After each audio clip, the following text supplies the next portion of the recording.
It's April 1st. Which one of my friends is messing with me?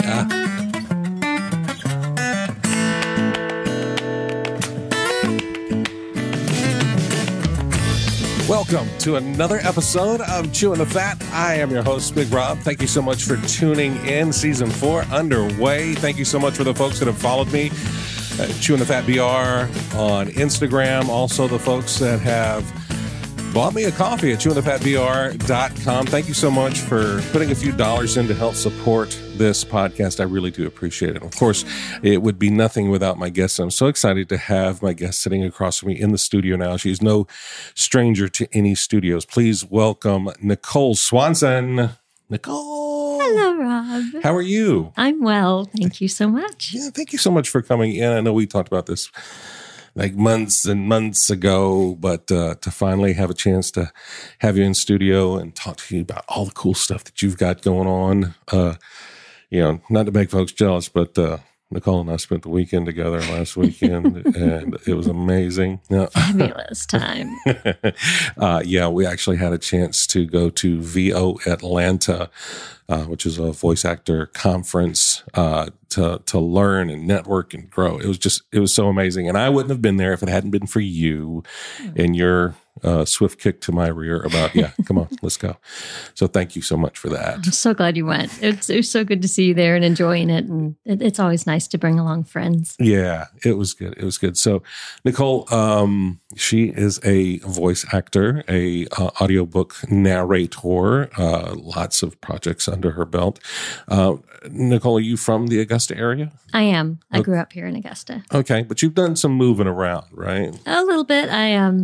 I went to graduate school in Los Angeles. Oh, wow. And stayed out there for about 7 or 8 years. Mm-hmm. Did a few things out there and then started having kids and decided to bring them back to where the grandparents were. Oh, that's awesome. Yeah. Having that kind of that network of like support is really important with kids. Oh, yeah. Well, Mark, my husband, and I were both very, very close with our grandparents, and we wanted the same thing for our kids. And by the time we had 2 out of the 3, all of the grandparents were back in Augusta, and so it just seemed the most natural place to go. That's awesome. That's awesome. So I know voice acting was not your first gig, but was it your first passion? Did you just kind of like always, love spoken word and written word and that type of stuff? Oh, I think I always just loved performing. I have some of my earliest memories are when I must have been, 5 or 6. And I remember, even younger than that, I remember being at my grandparents' house and they had this old, record player, big, those big stereos, like the console. And they had the soundtracks for South Pacific and a few other big musicals. And I remember putting those on or having somebody put them on for me and standing on the fireplace hearth and performing and singing and dancing and doing all the things. That's awesome. Yeah. So performing has always been there. Yeah. Now, did you pursue that in school as well? I just joined the drama team and stuff in high school or drama department or? I did. And, I didn't get into it until I was probably entering middle school. I was painfully shy as an elementary school kid. So I'm performing at home, but, around other people, I was just really, really shy. And I had a teacher that told my mom, I think I was in the fourth grade, and she told my mom, you've got to get her in theater, put her in theater. And so I auditioned for the Augusta Players production of Heidi, and I was the maid, and I got to do a little solo dance. Nice. It was great. And then it just so happened that year, I'm dating myself, that year, Davidson Fine Arts School opened, and I auditioned, and I was one of the first students at Davidson when they opened up in 5th grade, when they still had 5th grade. Oh, wow. That is so cool. That was so cool. And so I assume that was your track there at Davidson then, was performance? Yeah, performance choir, and more choir than drama. I just ended up on the chorus track. But of course, I started doing all the community theater shows and the youth theater, and I just didn't stop. Yeah. Yeah. So I take it that got you a little bit out of your shell then. It did. You get into the theater and you have like this instant family of friends you're working with all the time, and you get to know, and you have to share on stage, and you have relationships that you foster on stage and then off stage. And you have a script. Yeah. You know what to say. You don't have to be afraid to, to say the wrong thing, which,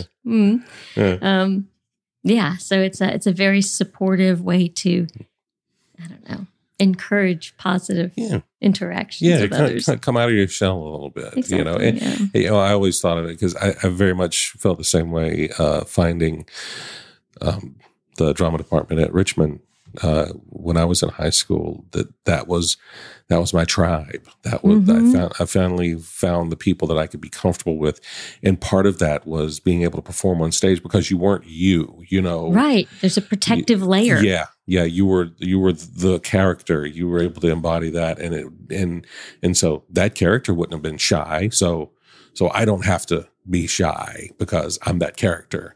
Now, off stage, it was a little different, Yeah. but when you're on stage and you are that character, anything goes because you can step away from it. If you make a mistake, well, that wasn't me. If you say the wrong thing, that wasn't me. That was them. Right. And then, of course, at the end of it all, you have, an audience full of people that applaud you for whatever you do up there. So you get this positive reinforcement for being social. Yeah, absolutely. Did you follow that into college as well for theatrical as a major or anything? When I was in 10th grade, my parents moved to Columbia County, and I had to transfer to Evans High School. Oh, wow. Okay. Yeah, that's another episode. But it was good because I actually had a lot more opportunity there because it was not, there was more room for everybody to find their strength. I think that it was so dense at Davidson with everybody being so talented and being able to do so much that, it's kind of going from little fish, big pond into big fish, little pond kind of a concept. But I had lots of great opportunities there. I got to be a leader for the drama club and the president my senior year and all of that. But I had a really, really strong choral program. And Susan Shiplet was my chorus teacher. And she really was really encouraging for a lot of the vocal stuff that I was doing. So I actually ended up going to college as a voice major instead of in theater. Okay. It was just a stronger program in my high school. So, so I ended up singing. I don't know why I didn't do a theater major. And looking back on it, it just would have made much more sense. But I think that, you're 18 and everyone looks at you and says, what do you want to do with your life? What are you going to be? What are you going to be? What are you going to be? Idea. I'm 18. I have no idea. Yeah. I'm like, I like this, and this. And I don't know. Tell me where to go. So it's like, well, we need more people in this program, so why don't you join that one? Yeah. So, so I just kind of went with the tide. Whatever, was put in front of me, I kind of followed along. Was that Augusta College or AU or ASU, whatever it was called at the time? It was Wesleyan College in Macon first. Oh, okay. Okay. I wanted to go to Boston University. I was accepted as a double major music and business. Oh, wow. I was so excited. I have really wonderful parents that love me very much. And I'm the oldest of 3 girls. And my dad said, "You're not going to Boston. That's too far away." That's, and he's, I think he probably panicked that I would be so far away in a big city by myself as a naturally kind of shy person, Yeah. And so being the obedient child that I was, I didn't argue with him. I'm like, okay, I guess I don't get to go to Boston. So I kind of just threw up my hands and said, well, whoever gives me the most money, that's where I'll go. Looking back, obviously, I wish that I had been braver and just said, no, I really, really, really want to go to Boston. Right. But I didn't. Lessons learned. And I've had a good life. And I complain about that sometimes that I didn't do that. But, I've had a really good path in my life. Yeah. Some really wonderful people that I know and things that I've done and good opportunities. So who knows if they would have even happened if I'd gone. You can't worry about those things. Yeah. So I ended up at Wesleyan College for a year and a half. Didn't really wasn't the right fit for me. Okay. And came back to graduate from Augusta College. Okay. So then, all right. So we've gone to school. Life hits you. Boom. Here's your diploma. What are you doing? Okay. So I graduate with this music degree. And I happen to be dating this other guy who has a music degree, Mark. And he had family at the time in Bakersfield, California. And he was going back to California. And we hadn't been dating very long, and we were in love and all that. And I had this degree. I knew I didn't want to be a teacher. I didn't want to teach music. Right. And I knew I wasn't good enough to be a performer in the music realm. I wasn't going to be an opera singer. I wasn't going to go on and, I don't know, do whatever else. And so I thought, and I had wonderful parents who loved me very much saying, how are you going to feed yourself? Right. Okay, so let's be creative here. I thought I would go into music therapy. I can use my music. I can help people. I can have an income. Yeah. And then I thought, well, music therapy is very, very niche. And insurance companies aren't going to pay for music therapy. Okay, so closest thing to it is occupational therapy. I can do the same things in occupational therapy that I could in music therapy, but I can do a lot of other things. And people will pay for that. Insurance companies will pay for it. Yeah. So Mark was going to California. It just made sense for me to apply to the University of Southern California. Right. And it was the only place I applied for OT school. It's the #1 OT school in the country. Wow. Consistently. And I got in. Wow. I mean, I don't know how. I mean, it was, but if you'd went to Boston, who knows? You wouldn't have gone to USC. Wouldn't have met Mark, wouldn't have gone to USC, and wouldn't have moved to Los Angeles and lived there for many, many years. Wow. Got to take classes out there. I got to do some, some small independent film stuff, a little bit of stage stuff in LA, and that was fun. That's so cool. I know. It's funny because I applied to USC. I didn't tell my parents. I just kind of kept it on myself because, whatever. And I got the acceptance letter. I couldn't believe it. And so I went to my dad. I remember they have like a barn and some land, and he's always on, his tractor fixing something or building something, or, he's a doozer, if you know Fraggle Rock. And so I remember he was on the tractor, and I walked up and I'm like, hey, guess what, Dad?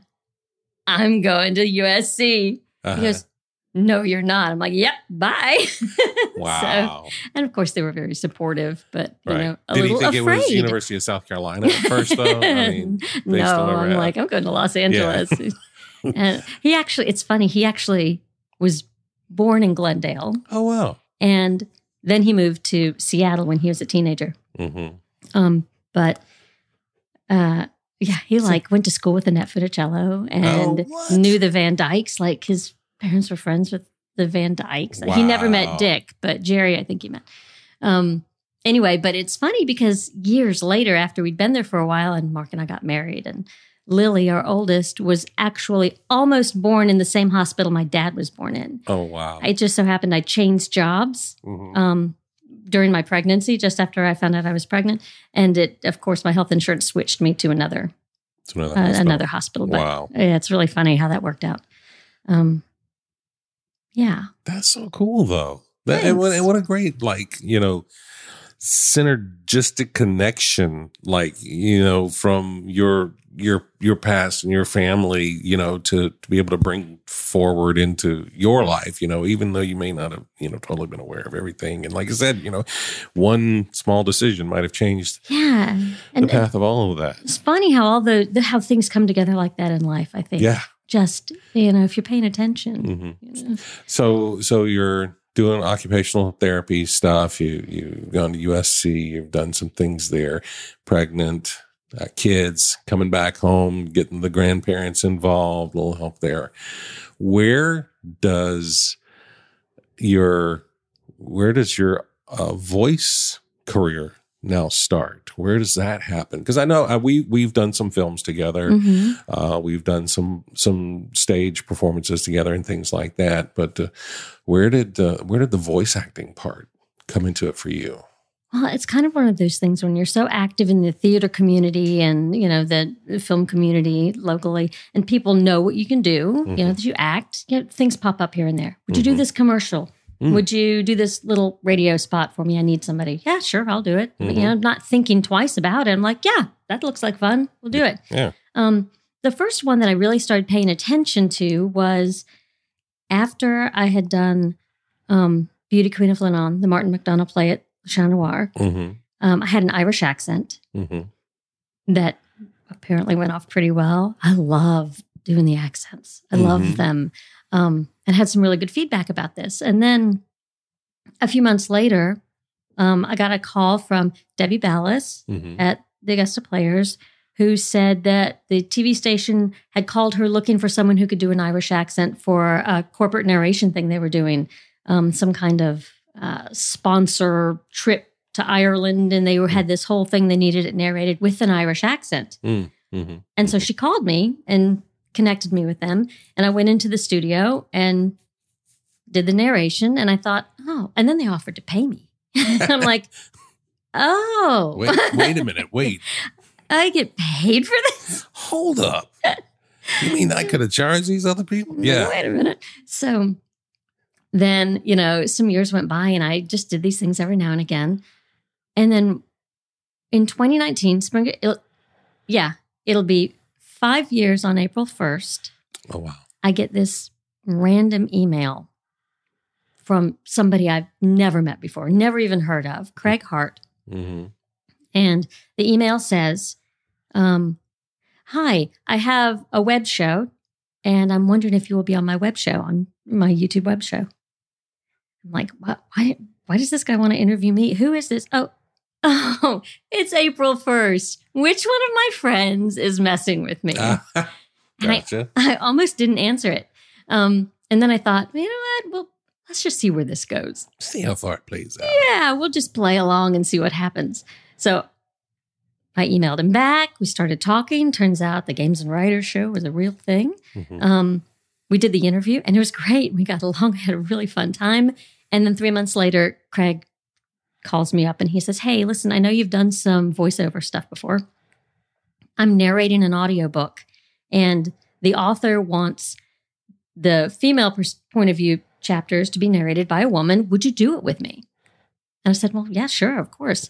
So we did that project. And then I think we did 6 or 7 more after that together. Oh, wow. And then I just started picking up work on my own. And so now I'm 21, 22 audiobooks out there in the world. And now I'm, doing other things. That's great. Yeah. That's great. Yeah. That's kind of how that all came about. And it's funny because it's kind of like the theater community. Yes, I know that's part of how people saw you, but that's one thing that I felt at VO Atlanta was very much that same kind of I found my tribe kind of feeling, that it was very close-knit but not closed off. That it was accepting of new people on a journey and accepting of other people that had not been there before. It wasn't exclusionary. It was very inclusionary. And, well, how can we help you? How can we, let's, trade contact. Let's, you know what I mean? And to have the person, to have heard you on a podcast or to wherever they heard you to be like, hey, I'd like for you to narrate this book. And now you're 22 books in. That's pretty cool. Yeah, it is. It really is all about relationships, the people you know and the people you get to know and the people you help and the people they help. And it's just kind of everybody grabbing each other's hands going up the ladder, It's very, Kind of you take a step up, you turn around, pull somebody else up. Exactly. Take another step up, because you're not just taking a step up. Someone's helping you up. Someone's pulling you up as well. Yeah, it's like this whole group effort for everybody to do well. It's amazing how the voiceover industry can be so positive and like you said, inclusive, and everybody's welcome to the party. Yeah. You know? Yeah, for sure. Yeah. It was, because there are a lot of people, it's, people are in competition for the, jobs, and this, how many jobs could there actually be out there? There's thousands. So many jobs. Of books. I mean, just on the audiobook side, thousands of books in any type of genre, but then also the commercial work, the industrial stuff, just stuff you wouldn't even think of. Oh, and I feel like there's more every day. There's a new niche every day coming out, and there's no gatekeeping. Yeah, if I can't do a voiceover job, I probably know 50 other people I could send the work to, and people do. They're like, "Oh, if I'm not what you need, I got this guy. Yeah. He's a great friend. He works really hard, and he'll give you a good product." We share the work. Absolutely, yeah. It's like if I don't, if we're auditioning for the same thing or whatever, it's like if I don't get it, I hope you do. That kind of stuff. Yeah. It's really, really cool to now, me personally, to be a part of that, to be on the inside instead of the outside, and I'm looking forward to helping others that are looking to get into such a thing, What have you found was like one of the hardest, like, hurdles for you to kind of get over? If it's something self-imposed, I'm the king of self-imposed hurdles, but like for your voiceover journey, or just deciding to go this route and to use it, what kind of blocks have you had? Oh my gosh. First of all, the whole myth of motherhood, I think, is a real thing. I love being a mom. I love my kids. My kids are in their all 3 of them are in their early 20s now, and they are some of the coolest humans on the planet. I love them. I love hanging out with them. I've always loved them. They've done theater with us. We've kind of made it the whole family thing. And it's great. But there is something that I think as a mom that either it's self-imposed or society tells us we have to take care of everybody else. We can't, everybody else has to come first before our needs and our dreams and wants. And I remember I remember sitting down in a restaurant in Los Angeles with Mark, and we were I had been acting and I had been starting to get a career going. And I remember sitting down and having the conversation that we were both ready to start having a family. And I remember thinking very specifically, okay, now acting has to be put away. Oh, wow. And there's no need for that. I remember I got pregnant, and I had just enrolled in a stunt course. I was going to be falling off like a 30-story, set onto the big mattress thing, whatever. And I had to disenroll because I was pregnant. I couldn't do those things. But I don't know where the mindset came from that, I can either be an actor successfully or I can be a mom, because I can't be a good mom if I'm doing things for myself, which is not true. Yeah. Yeah. And then, so there was that, and it's kind of getting over that. And then when we chose to leave Los Angeles to come back for our kids, and which was the right decision. No way did I want to raise kids in Los Angeles. Right. But, then there was farther away from the dream to come back home. But we stayed active in theater, always doing shows. We got the kids doing shows. We got to kind of grow up with them. We all go to do a Christmas Carol, and they're hanging out with their friends backstage while we're hanging out with our friends backstage. And, we're holding our kids on stage during the show or whatever. And it's great, great, great fun. So time goes on. They're getting older. And then we get to a point where I started having more opportunities like the voiceover stuff or, auditions. And I decided, about 10 years ago that, the kids are getting old enough now that I can start branching out again. And I started taking classes, coaching in Atlanta on Wednesday nights, and living in Augusta. Wednesday, I'd come home from work. I'd change clothes. I'd get in the car. I'd drive to Atlanta for a 3-hour course. I would leave Atlanta at 10 or 10:30 at night and drive back home. every Wednesday night. Wow. And that was great. And it was fulfilling for me, and it was exhausting. Mm-hmm. But, my kids, there would be times where I'd come home from work. I'd be so tired. And I'd be like, I'm not going to go tonight. I just can't make the drive. I don't want to do it. And I'd turn around, and there's one of them with, a sandwich, and the other one with my car keys. And they're saying, here, take this, go. We got it here at the house, go. Oh. So, I got the most supportive. And Mark, too. Mark's the same way, just whatever you need me to do so you can go do your thing. So, and still there's that mental hurdle of, are you sure? Because I feel selfish doing what I want now because, they're like, no. So they really helped me get over all of that hurdle. And now I'm finally at the point where they're all off starting to have their own lives. And I'm really diving into this now. I have days where I feel like, oh my God, I've got to move faster than everybody else because I'm running out of time. I have a hang up about running out of time. Right. I'm too old and running out of time. So I'm working on that. Yeah. But it's getting better. That's good. That's good. And I think for them supporting you, obviously they see, they love you. They want you to succeed, but, and they see that you're setting an amazing example for them just in that to show that, hey, it's okay to have dreams and have a family. You can do both, but it takes all of you to be able to do it. You know what I mean? You can't, if there's one, it's not that you're being selfish.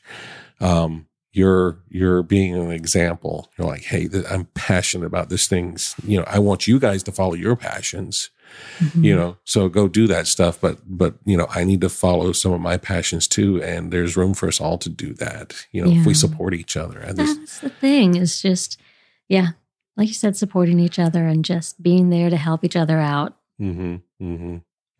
Has there been one eye-opening thing, or what's been the most eye-opening thing you've learned in this part of your career journey for audiobooks and voice acting and stuff like that? Eye-opening thing. Like anything that was like, I didn't know that, or, that you just never would have expected.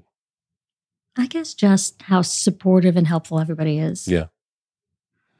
Yeah, I think that's the most eye-opening thing about the voiceover industry anyway, that it's attainable. It's not this, you and I grew up in the age before the internet. We didn't have the same reach for things. We couldn't make our own content. There was no content, like that. It was accessible. So I think learning that, there's so much I can do is every day, you get new ideas and see new things that can be done. And I think that's a beautiful thing. Yeah. And the advancement of technology. You talk about, we were in the time before the internet. When I was a kid, I wanted to be a VFX makeup artist. I used to love reading Fangoria magazine and, researching how to do creature effects and do, prosthetics and things like that. And I would make my own makeup for Halloween and make, the side of my face melt off and all this, I just loved that. But I was never going to have a job in that industry. Yeah. Living in Augusta, Georgia. Right. Because that industry didn't exist here. And it wasn't in Atlanta even. It wasn't, Georgia wasn't a film-friendly area at the time. I would have had to have picked up and moved to Los Angeles. And being, the son of a single mother, I just felt that I couldn't leave her, Oh, yeah. And now that we have the ability to, get on, I can make my home studio and I can go anywhere for audio. I don't have to go into a studio in Los Angeles. I don't have to go into a studio in New York.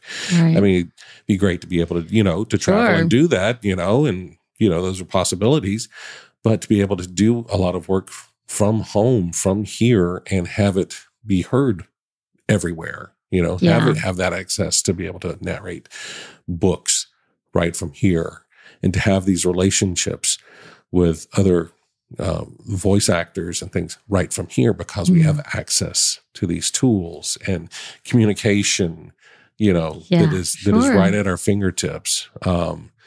That's something as, a young, person who was interested in creature effects. I was like, it was unattainable. It was unattainable.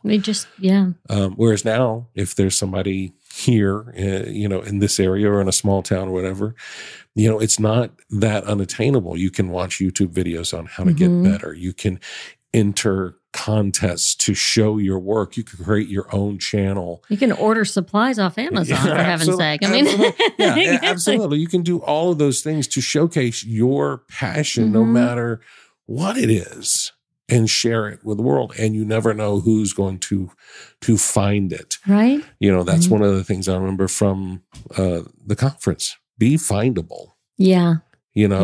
And be findable. Make it, when you do something you're passionate about and you want to continue doing that, and then you start making those contacts, make sure that people can find you. Where are you at? Where can they get your voice, get your effects makeup, get your music, get your words, to be, the next book or movie or whatever it is, and just create, put it out there. Yeah. Just put it out there for people to find. Put it out there in the world and get to know people and just. Yeah. Yeah. Yeah. It's so cool. So cool. Do your thing. Yeah, absolutely. So Nicole, what's bringing you joy right now? Right now, my kids, watching them start their lives on their own, Lily's graduating next month with her doctorate in occupational therapy. I didn't even try to convince her to do that. She just saw what I was doing and decided it was a good thing, and she loves it. We've reached a point. I've enjoyed every stage of their lives, but right now we're at this place where we can go have a cup of coffee and talk about real world things. Yeah. And maybe we can talk like friends. I guess maybe I don't have that same need to protect them that I did when they were younger with, the world is crazy. But they can come to me with their grown-up problems, and I can give them advice. And, it's really nice to hear their successes. And, family right now is really a beautiful thing.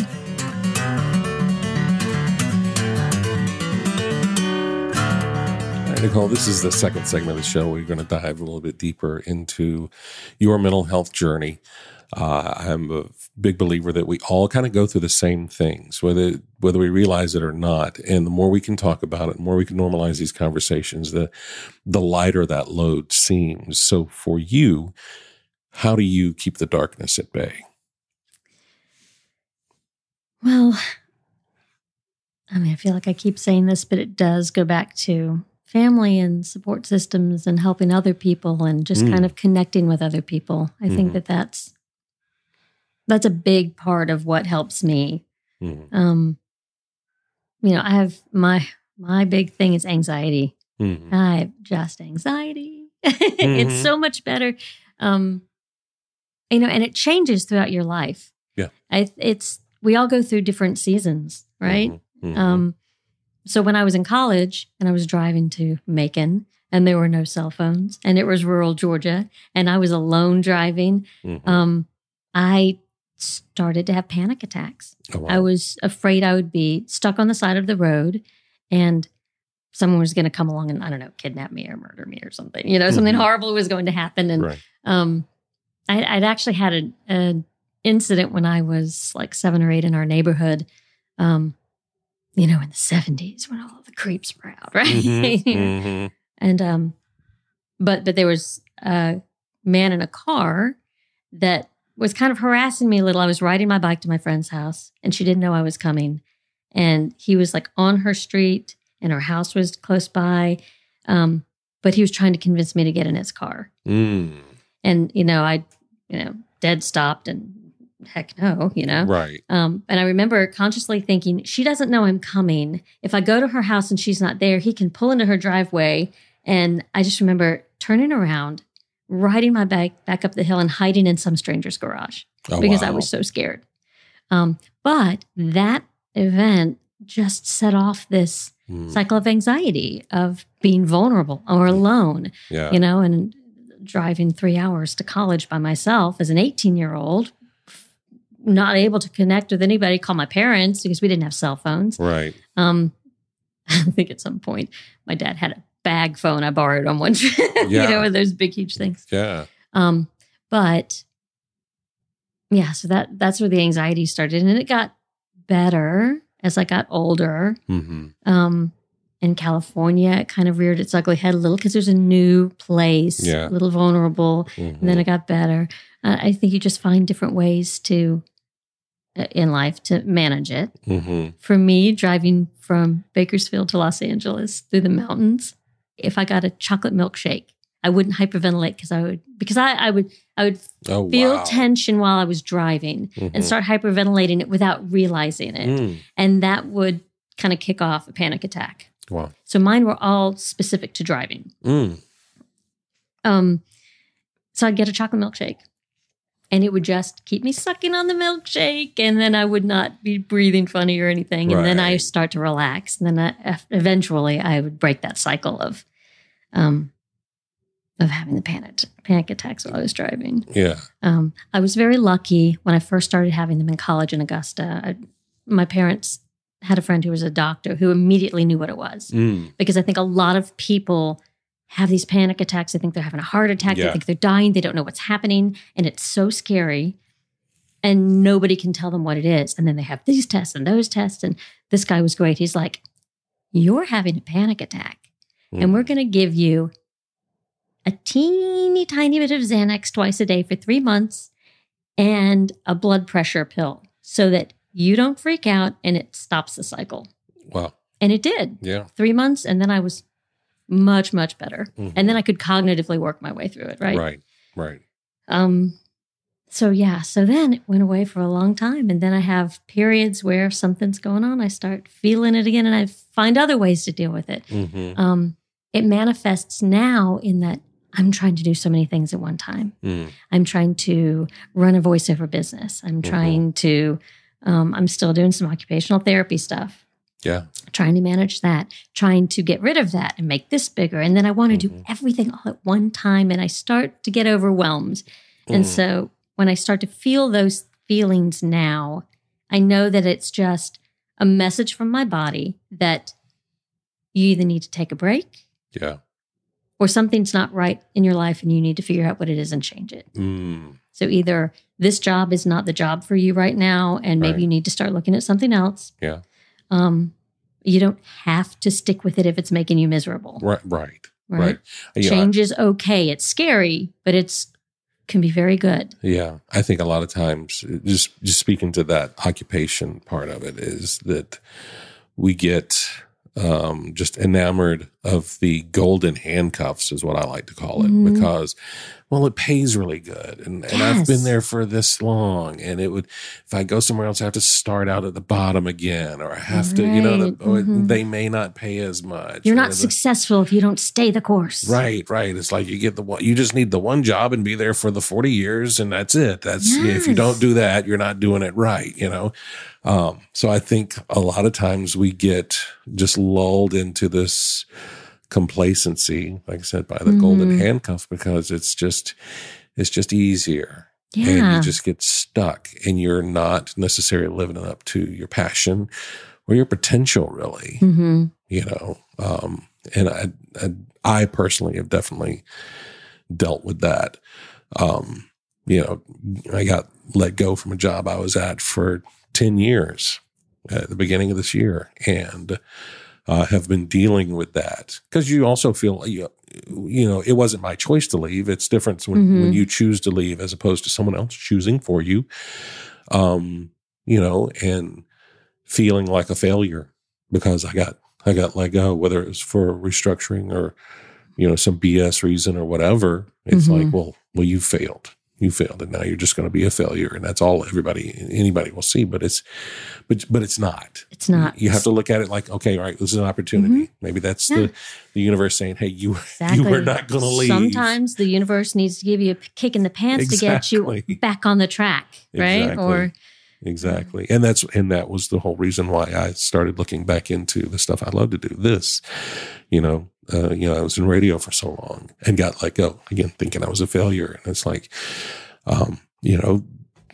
how can I find my way back into something that I actually am passionate about, connecting with people, helping them tell their stories and things like that. And that's what this whole journey into voice acting is about for me.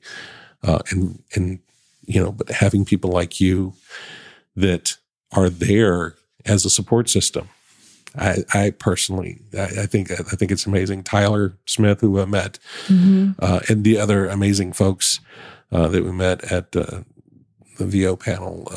I'm very excited about just relationships. If voice acting doesn't pan out or whatever, the people I've met and now have relationships with is just amazing.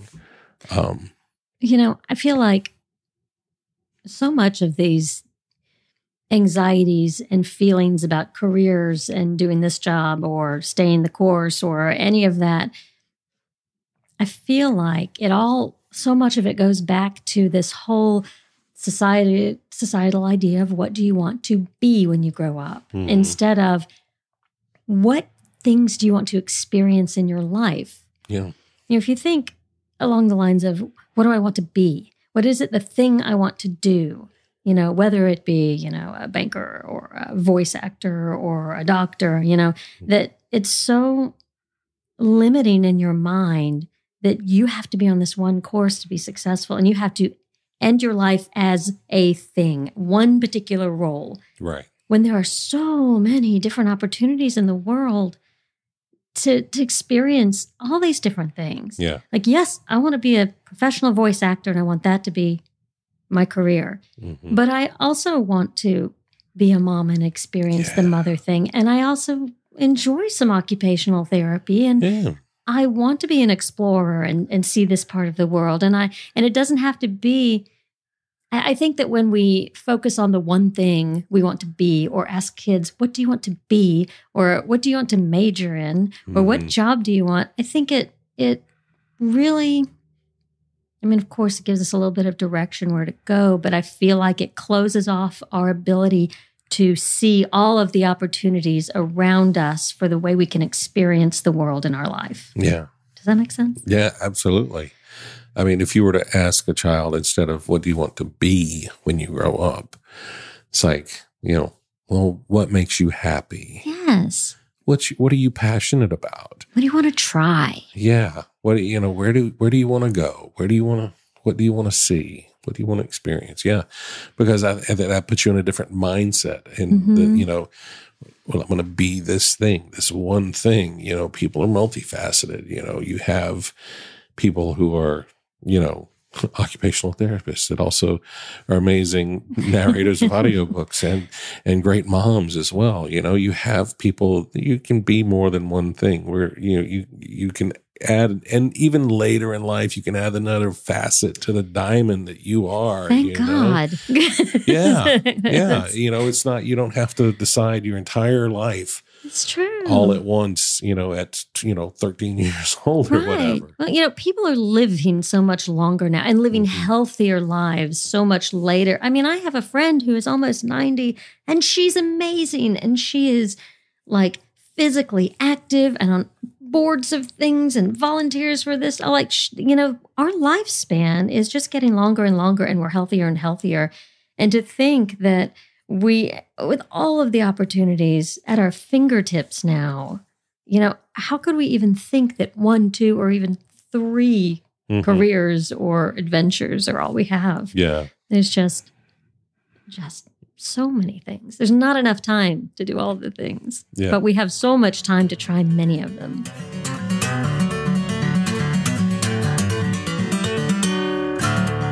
All right, Nicole, this is the third segment of the show. It's time now for the Fast Five.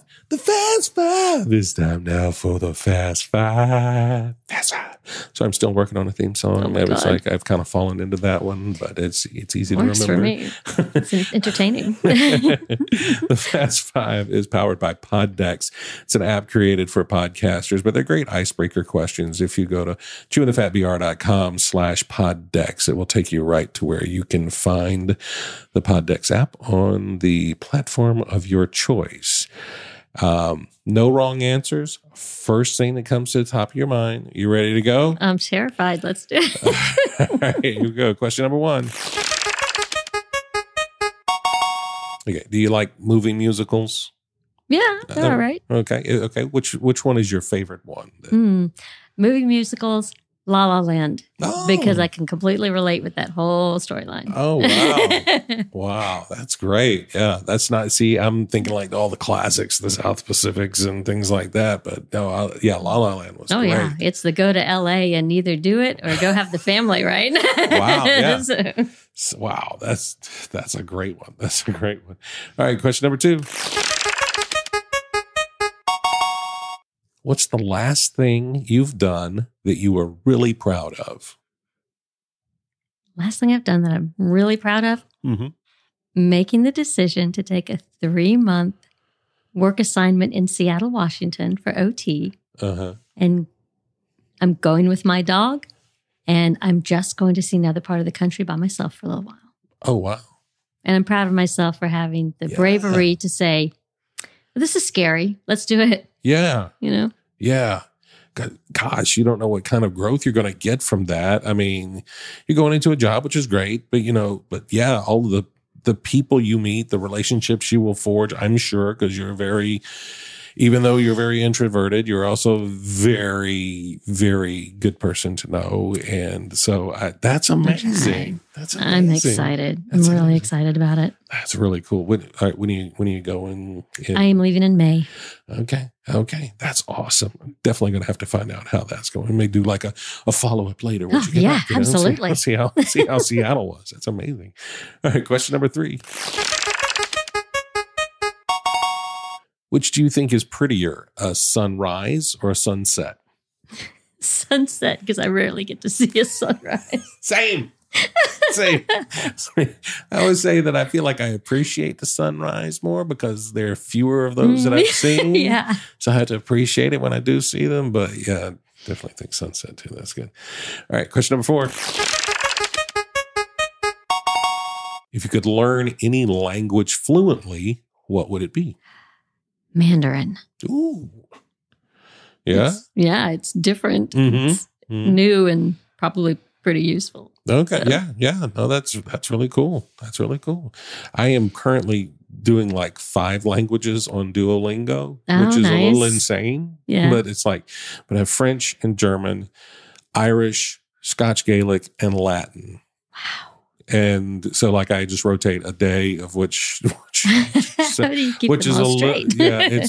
Definitely. Especially, there's oddly, there are a lot of, obviously Irish and Scotch Gaelic are very similar when you started looking at those, but like also French and German have a lot of similarities between them, as far as like masculine and feminine, words and having ease and things like that. But it's pretty cool. So but I've never ventured into like Mandarin or anything like that. It's like a totally different thing. Yeah. I had At to least learn. I recognize like the shape of letters in the languages that I'm doing. I learned Dari and some Pashto for an audiobook. Oh, wow. And that was a challenge. Wow. You see the combinations of letters, don't sound anything like that. Mm-hmm. Well, yeah, Irish and Gaelic are like that too. It's like that should not make that sound, but yeah, that's really cool. And I never even thought about it in as far as like narration. Yeah, you probably might have to pick up a couple of foreign languages or so, and being able to do so quickly is probably a very good skill to have, right? Yeah, it happens. It's fun. I enjoy it. I enjoy a good challenge. That's awesome. All right, and question number 5. Do you like to plan things out in detail or be spontaneous? Oh my God, analysis paralysis chick right here. Oh, I will plan the nth degree. I'm working on that. I'm trying to do a little bit more spontaneity. But if you want to go to Disney World, I will make sure you get to do every single thing that you want to do at Disney World. That's awesome. That is the perfect time to be that type of planner for sure.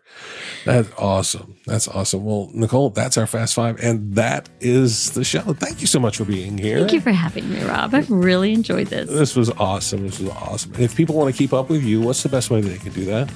Oh, gosh. I've got my website, NicoleSwansonVO.com. And you can follow me on Instagram, which is the same, Nicole Swanson VO. Awesome. So I'll make sure I'll put those in our show notes. Again, thank you so much for being here. Thank you so much for the swift kick in the ass for me to get me to go with you to that conference. And just thank you for your friendship. I just love you, and I wish you nothing but success in the future and everything you do. I love you too. We got a good thing going. Yeah. Yeah. And if you would like to support this podcast, I'd appreciate it if you bought me a coffee at chewingthefatbr.com. But until next time, I look forward to the time we have to sit a spell and chew the fat.